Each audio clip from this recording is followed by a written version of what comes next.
उसको एनडीए के सामने विपक्षी एकता का चेहरा बनाने का ये लोग काम करते थे इंडिया अलायंस को। आज उन्हीं के कई घटक दलों ने उसकी समाप्ति की घोषणा कर दी। ऐसे में एक बात तो तय हो गई है कि विपक्ष पूरी तरीके से बढ़ चुका है। और इस बात को मैंने कई बार बोला है कि जब महत्वाकांक्षी दलों का गठबंधन होता है तो वो कभी एक साथ नहीं रह सकता। ऐसे भानुमति के कुनबे को कई बार बनते और बिगड़ते हम लोग देख चुके हैं।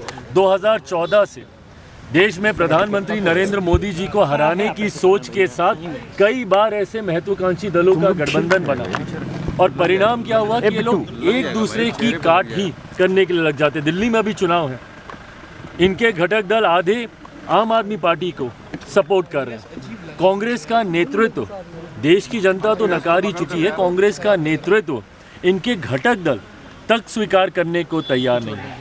तो ऐसे में एक बात तय है कि एनडीए के सामने कम से कम अब विपक्ष कहीं नहीं ठहरता। मुझे तो बिहार में भी नहीं पता, जब केंद्र में अगर विपक्ष की यह हालत है तो क्या राजद, वाम दल, कांग्रेस, ये तमाम दल एक साथ मिलकर चुनाव लड़ेंगे?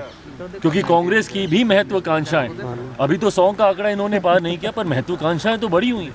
चुनाव आते आते तक बिहार में भी ये इंडिया अलायंस है, महागठबंधन है, यूपी है, मुझे नहीं पता कि क्या है, पर मुझे नहीं लगता कि चुनाव आते आते तक बिहार में भी विपक्षी दल एक साथ रह पाएंगे।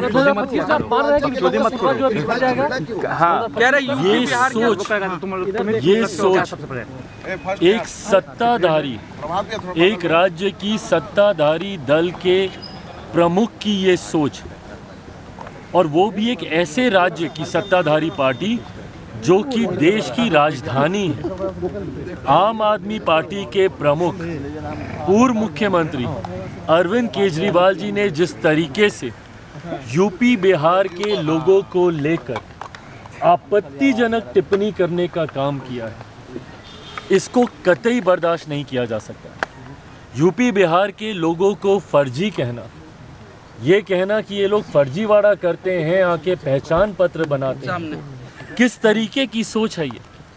आज अभी हम लोग महामहिम के साथ बैठे हुए थे और उसमें ये चर्चा हुई कि ये वही यूपी बिहार के लोग हैं।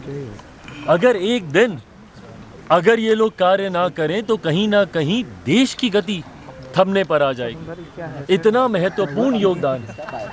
और ये किस तरीके की बांटने की सोच है? क्या चाहते हैं पूर्व मुख्यमंत्री अरविंद केजरीवाल जी कि भारत में अब ड्यूअल सिटीजनशिप लागू कर दी जाए? क्या आप देश के नागरिक अलग और राज्य के नागरिक अलग? ये देश की वो राजधानी है जहाँ पे देश भर से लोग आते हैं। और किस तरीके का संदेश आप उस राजधानी से आप देना चाह रहे हैं? और कल को आपको वोट भी इन्हीं का चाहिए, जाएंगे भी इनके पास और इन्हीं को गाली भी देंगे। ये वही सोच है जो कि महाराष्ट्र में भी एक राजनीतिक दल था, जो महाराष्ट्र में बिहारियों के ऊपर लाठी चलाने का काम करता था। और आज उद्धव ठाकरे जी की पार्टी, और आज वही सोच को अरविंद केजरीवाल जी, ये पूरी तरीके से फ्रस्ट्रेशन है इनकी। जिस तरीके से आज एनडीए गठबंधन को हर सर्वे में बढ़त मिल रही है, जिस तरीके से एक बात है कि पिछले 10 सालों में लगातार इनकी सरकार होने के बावजूद ये अपने वादे पूरे नहीं कर पाए। कौन कौन से देश से तुलना की थी कि दिल्ली को ये बना देंगे, क्या क्या कहा था कि दिल्ली की सड़कें कैसी कर देंगे तो पानी कैसा वहाँ का हो जाएगा। आज भी जाके देखिए वहाँ के नलों से गंदा पानी, आज भी जाके वहाँ की सड़कों के हालात देखिए, वहाँ का इंफ्रास्ट्रक्चर देखिए।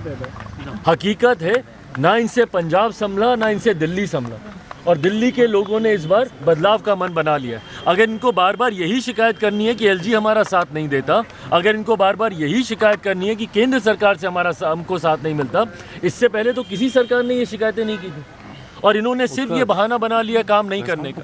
तो जब आपको काम करना ही नहीं है और आप यही कहते हैं कि भाई केंद्र से हमको समर्थन नहीं मिलता, एलजी हमको समर्थन नहीं देती, तो माइट एज वेल दिल्ली की जनता इस बार उसी सरकार को चुने ना जिसका समर्थन एलजी देंगे, जिसका समर्थन केंद्र सरकार को भी जिसका मिलेगा, और जिनको बहुत खूबसूरत शब्दों में हमारे प्रधानमंत्री जी डबल इंजन की सरकार कहते हैं।